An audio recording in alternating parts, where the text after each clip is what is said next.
Hey everyone, so back in the day, I did something pretty neat that I didn't really get to share with anyone, and I just figure I won't be able to unless I tell people about it, so I'm gonna make this quick little video. So when I got hired by the RCBA, our local community basketball association, like a year and a half ago, one of the first things I did was look at, previous surveys they'd sent out from previous years and see like what's the biggest complaint that the league receives. Maybe I can try to fix it. So one thing that's unique about the RCBA in comparison to other youth sports leagues is that the league itself creates the teams in order to try to create parity. Like in a perfect world, every team would have a 50% win rate because it's more about skill development, getting play time. It's a community league after all.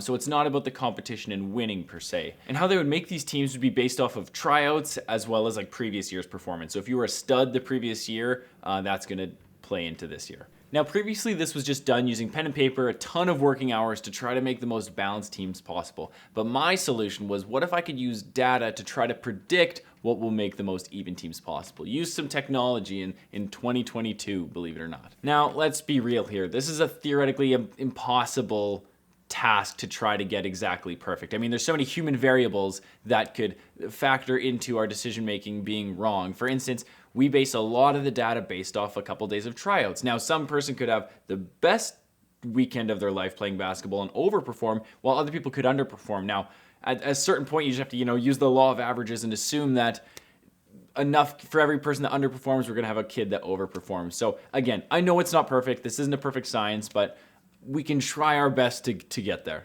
And at the end of the day, that didn't stop me from asking, how can I Moneyball this situation? So let's see what I attempted. Now, around this time, for whatever reason, I got really big into Google Sheets or Excel, whatever. I hadn't really used it previously in my life, but I just got really into it and seeing the capabilities that it could do. So this process starts at the evaluation stage. So we have qualified evaluators that go to our evaluations, and we use an app that tracks all their data. We have some quantitative data, just like their height and their wingspan, but we also have some qualitative data, like on a scale of 1 to 10, how did this kid perform on 2-on-2s and 5-on-5s, etc. Now, as you can see, all this information can be exported into a Google Sheet. Now, I've protected player names for the sake of, privacy, but good. Now that it's here, what do we do with it? Now, my plan was to grade each skill for each player and then physically see, once we build the teams, where a team would excel or where they might lack. So without boring you, though I'm sure I'm halfway there, what I did was I graded each skill like a bell curve. So a majority of the kids would get, around a C grade, an average grade. For instance, in the reactive shuttle, if you finished faster than 3.27 seconds,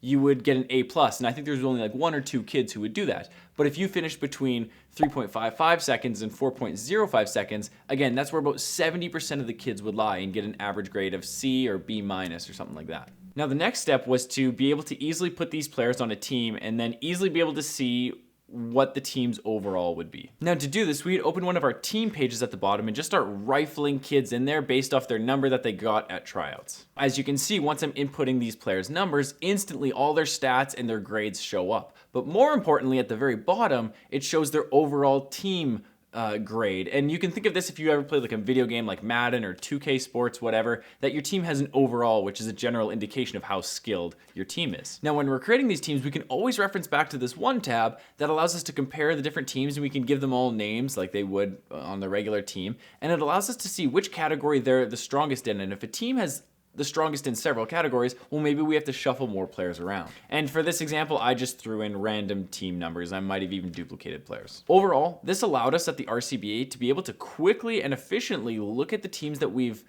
created and at least justify, if we do get questions and survey feedbacks at the end of the year, justify why we put the people in the positions that we did. And that's one of the most important things. We did our due diligence. One of the best and most surprising outcomes from doing this whole workaround here was actually related to coaching.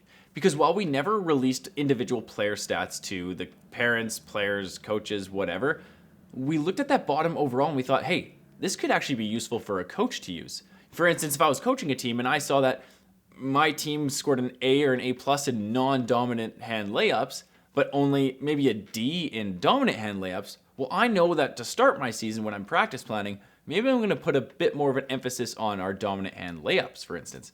And that was something that, again, we never got to put into practice, but I thought, wow, this would be a great coaching tip to get just a little insight for a bunch of players you don't necessarily fully know. Anyways, that's just a quick glimpse into something I was working on that I never actually really got to share. And again, I know it's not a perfect science. And then the last thing I'll say is if there's any like big, coding or Google Sheets nerds out there, I'm not really interested in learning about how to make this process better. I'm not using this.